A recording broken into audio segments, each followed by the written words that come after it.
whether it be New York City, or whether it be Washington, the Pentagon, whether it be Johnson City, Pennsylvania. It is all of us and our nation. We have been changed forever.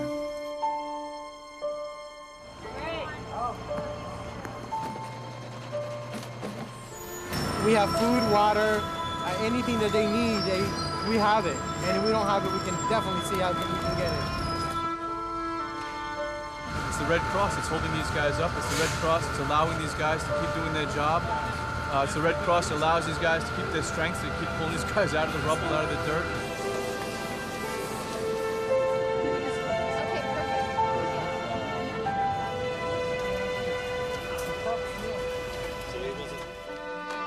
We're working to identify people who are missing and who are perhaps in the hospital or unaccounted for.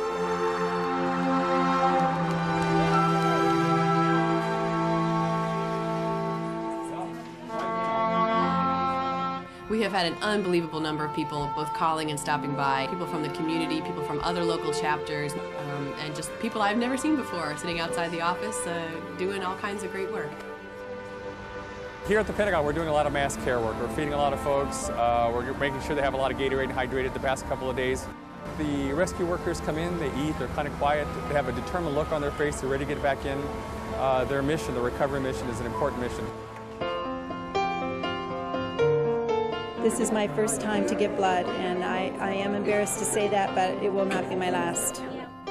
You know, you can only sit in front of the TV and watch it so long before you just need to get out and do something. Anything you can do. It makes me feel wonderful. It makes me feel like an American. This has been an unbelievable outpouring of spontaneous volunteers for New York City. Since the founding of this nation, America has always been known for its sense of volunteerism and its sense of philanthropy. Never before have I ever witnessed this giving spirit more alive than what I've seen here at the Pentagon and what I understand is going on in both Pennsylvania, New York, and indeed across the nation. Every single person knows, without a doubt, that when they're working with the American Red Cross, that this is an organization of integrity, that it's an organization that you can trust, and that it's an organization that will go out of its way to help individuals.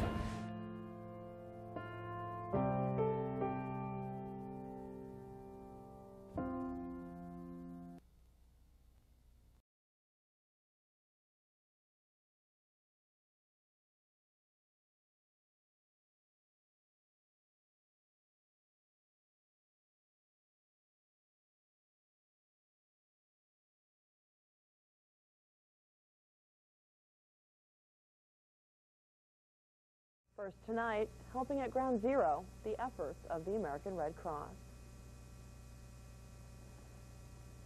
Joining us now is Walter Graham of the American Red Cross. Walter, thank you very much for joining us and taking time out of your schedule. The American Red Cross has been very active in the wake of the recent attacks on America, providing a wide spectrum of services to people on both sides of this tragedy. Tell us where we're at now, some 5 days later. Yeah, we have been very active right from Tuesday morning at 9 o'clock when all of us heard the news and were just shocked and appalled by the events of the plane hitting the first tower, which we originally thought was an accident. Everyone turned the TV on, and everybody's going to remember where they were when they saw that second plane come in on live TV and hit that tower. I know my knees almost buckled at the sight of that. So right from that very instant, we have been mobilizing and putting plans into effect that we've been preparing for years. I mean, this is what the American Red Cross does, is be ready for things like that when they occur. Of course, none of us can ever really be ready emotionally when we see so much destruction and so much loss of life. And, I want to say that all of our prayers throughout this whole thing have been with the families of the victims and the victims themselves who are still trapped. But again, we were involved right from the very beginning. I think I can say that we rolled emergency crews immediately. Our chapter is connected with the New York chapter through the national organization, and we had vehicles over there Tuesday morning. Of course, this is more than New York City. There are actually 6 separate major disasters involved with this. The first is the World Trade Center. The second one was the Pentagon. And then we had the 4 airline crashes. And any one of those would be a major effort and a major disaster response effort for the American Red Cross. So we were involved in every airport where one of those planes originated from, including Newark, and that's my home chapter in Metropolitan, New Jersey, plus the other ones. And then, of course, Tuesday morning, all the flights across the country were grounded. All the passengers that were... Right. They were all grounded. They all came down on an emergency basis. And the American Red Cross was called on in major airports across the country to help with those passengers who were stranded, needed cots and blankets and mental health counseling and whatnot, just trying to cope with the tragedies that we're involved with right now. Now, the most extensive and the one that most people, I guess the Americans' eyes are watching, is the World Trade Center.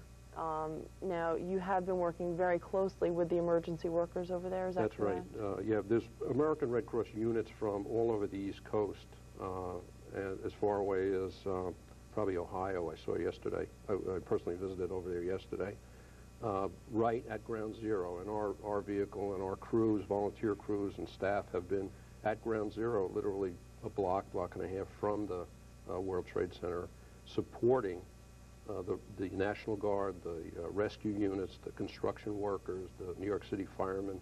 There's a lot of firemen from New Jersey over there, I saw yesterday. In what way? In what way are you supporting? Food, feeding them, water, dust masks, hard hats when they need them, mental health counseling, a whole array. Whatever those individuals need, we're there to provide that need, and it's in support of their efforts at the site. And all these people are volunteers, in some cases working up to 18-hour days? Right. We had initially had 18-hour shifts over there where we were over there from early in the morning until late at night. Just the last few days, though, we found that was taking its toll on our people as well, as they tried to just cope with the scene over there, and it's very, very dramatic. So we've been rolling our emergency vehicle over there early in the morning, and then shuttling volunteers in and out, and changing our crews out, and also bringing supplies in. And that's what I was involved with yesterday personally. I was able to get away from the Disaster Operations Center up here in Fairfield, and personally get over and see and encourage our workers as well as the other workers that are over there. Now, I mean, most people in America now are watching through their television sets and listening to radios and watching what's unfolding in Manhattan. Like you just said, you were there at Ground Zero. Can you take us through your thoughts and your feelings as you walked through this disaster? Right. My life will never be the same. And anybody who views it firsthand, life will never be the same.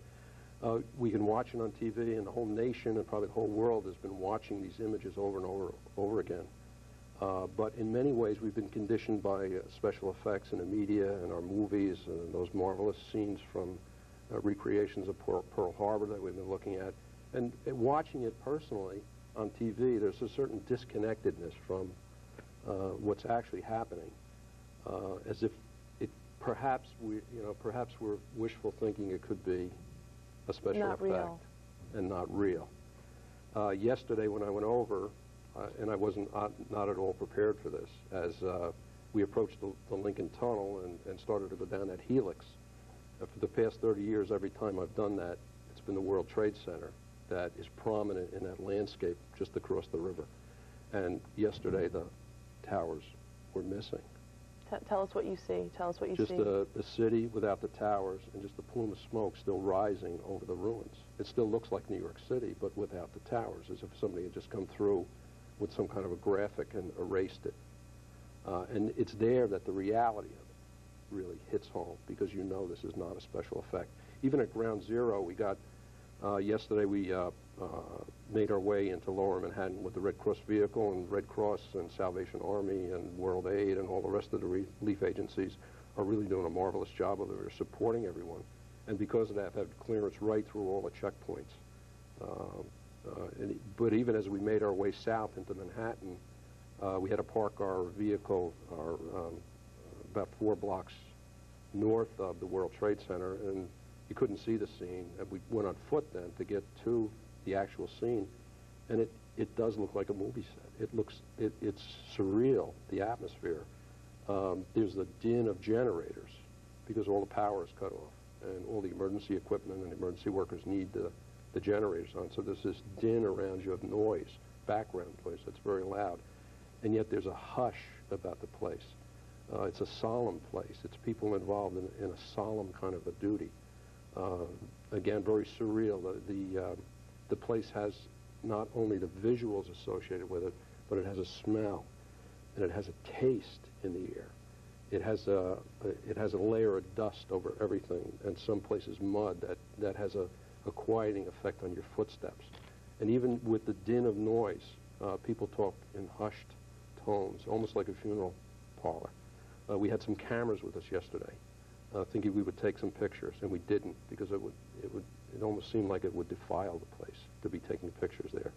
So it is a very, very moving experience for anyone who can actually get there and be involved, even looking across the river again from New Jersey to see it, knowing it's real, and feeling the feelings associated with the place. And that's why we've had to, like rotate people in and out of there, because there's not, it takes its toll. Working with, even just on a secondary basis, working, one layer back from the people who are actually trying to rescue people. There have been some dangerous situations. The other night, my folks called me, and they had just been told to evacuate because another building was about to collapse. It didn't collapse, but it was pretty scary. Yesterday, while we were there, we were being evacuated and moved back again because they were afraid that the American Express building was going to come down. In the process of that occurring, we got separated from the people we were going over to relieve. The emergency vehicle was left in harm's way because we weren't able to get it out of there in time. And our early crew was forced south into Battery Park, while we were forced north back into a few blocks back from the towers. Interesting story here, and it's anecdotal, but I think it kind of characterizes the American Red Cross and other relief efforts that are happening down there. As our crews were making their way south, the fire department was just checking a building that an apartment house, residential apartment house, that's very close to the World Trade Center. I think it's about 2 blocks away, and they had evacuated the building on Tuesday morning because of the danger, and now they were just going through once again just to be double sure that there was nobody in the building again. And they came across an elderly brother and sister who were still in the building from Tuesday morning. When the original crew came through, they hid in their apartment because they were afraid to leave. Turns out that Shirley and Martin have lived in Manhattan all their lives. Martin is wheelchair bound because he had polio as a child. His sister Shirley is his lifetime caretaker. They lived together. She's been taking care of him for years, and they were afraid to leave. And the firemen going through on that second sweep through the building, because of this again imminent danger of the other building collapsing, discovered them, made them leave right away, pulled them right out, gave them 30 seconds just to gather up whatever they needed to gather up, and they got them to the street. And as our volunteers were passing, grabbed our volunteers and say, "You need to take care of these people," okay? We did. We wheeled them south. We took them south to Battery Park, or my volunteers did. And then we were in contact on the cell phones to make sure that we knew where they were.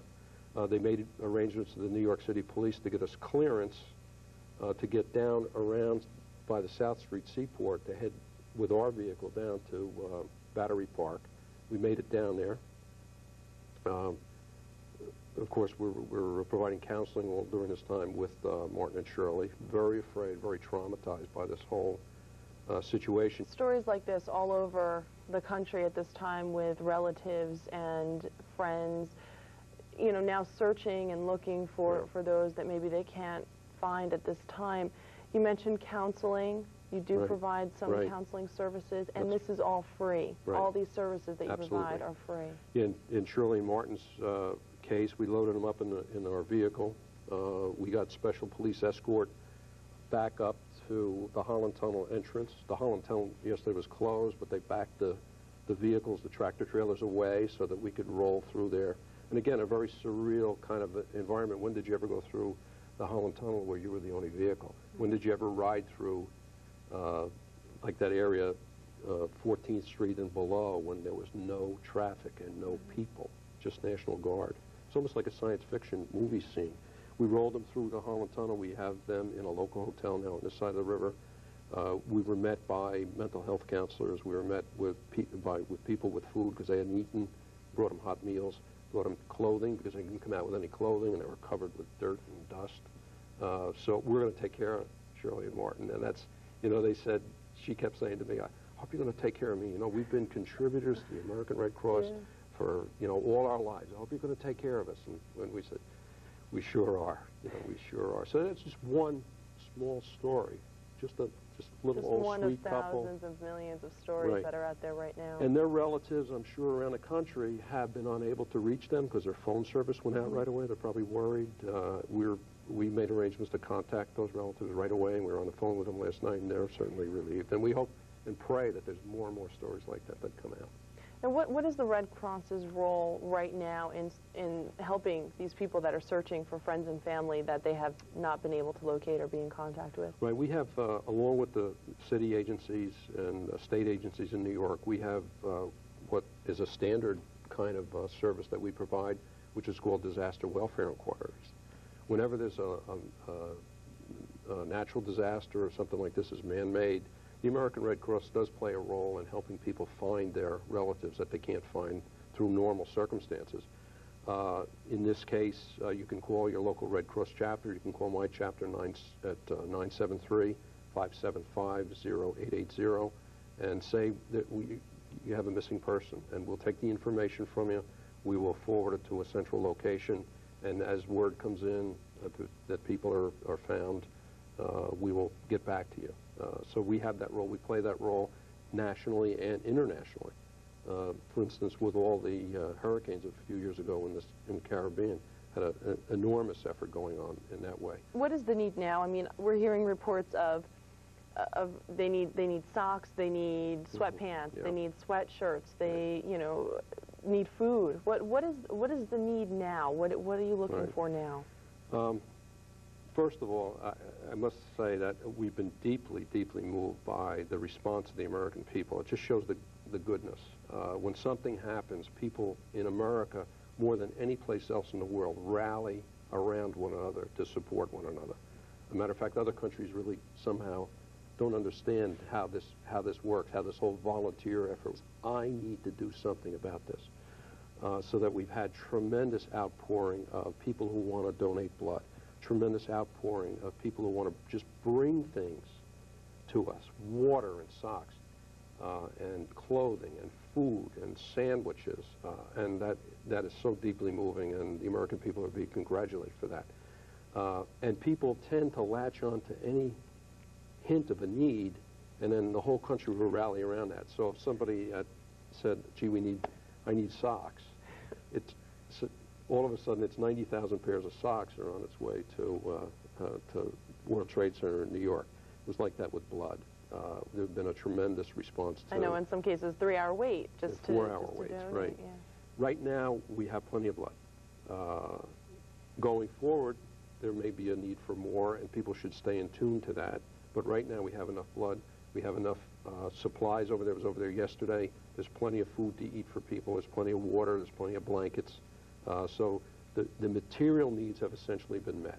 What the American Red Cross always needs, and other relief agencies always need, are the monetary resources to help us carry out our jobs.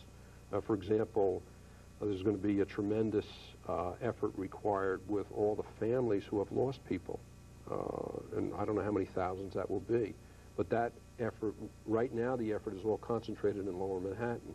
But that effort will spread out to all the bedroom communities in New Jersey and Westchester County and Long Island and Connecticut, where In some cases, there'll be 3 or 4 missing dads or moms on the same street out of the same elementary school, where there will be grief counselors involved from the American Red Cross.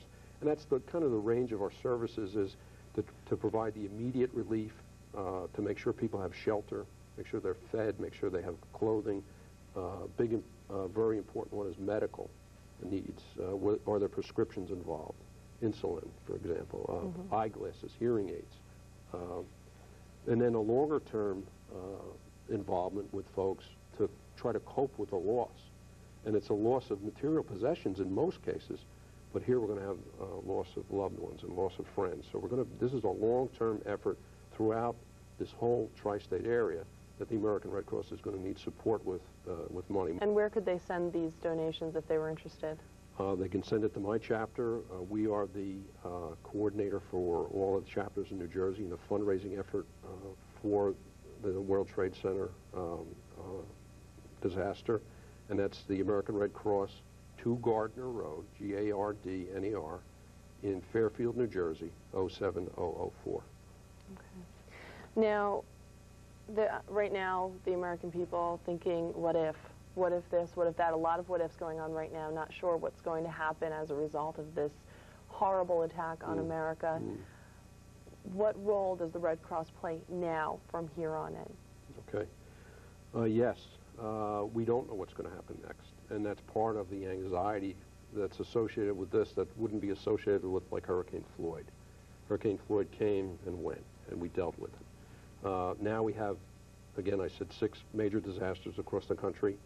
And we know the United States is going to have some response. You know, we continue to pray for President Bush and the leadership in Washington that they do the right thing, that they have a response that's appropriate. But we could have a situation like the Gulf War 10 years ago. And the Red Cross plays a significant role anytime there's a military operation that's undertaken. We support the military. We support the families who have servicemen involved in any effort. And in the midst of this disaster over in New York City and our involvement in New York City, our involvement with the employees at Newark Airport and the people who are stranded at Newark Airport, our involvement with families who have lost people on that Flight 193, the United flight that crashed in Pennsylvania. We're involved with those families.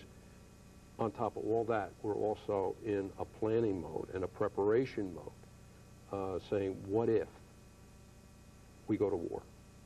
What if there's a significant military action?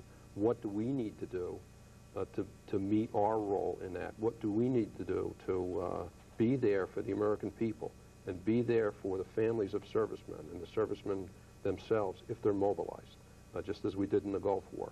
So even this morning, just before this interview, I was with my chairman of the board over at the chapter in a planning session that says we need to have a whole separate effort by different members of our board reaching out to the retired military in the area, for example, to say, all right, what steps do we need to be taking now just in case we do mount any significant military effort, so that we're there for the servicemen and their families. Thank you, Walter, very much for joining us and taking time out of your schedule. Red Cross is doing a wonderful, wonderful thing with this disaster, and we do wish you continued success in what you're doing, and, of course, wish all you and your volunteers well as you head to Ground Zero. Thank you. Thank you very much. Okay.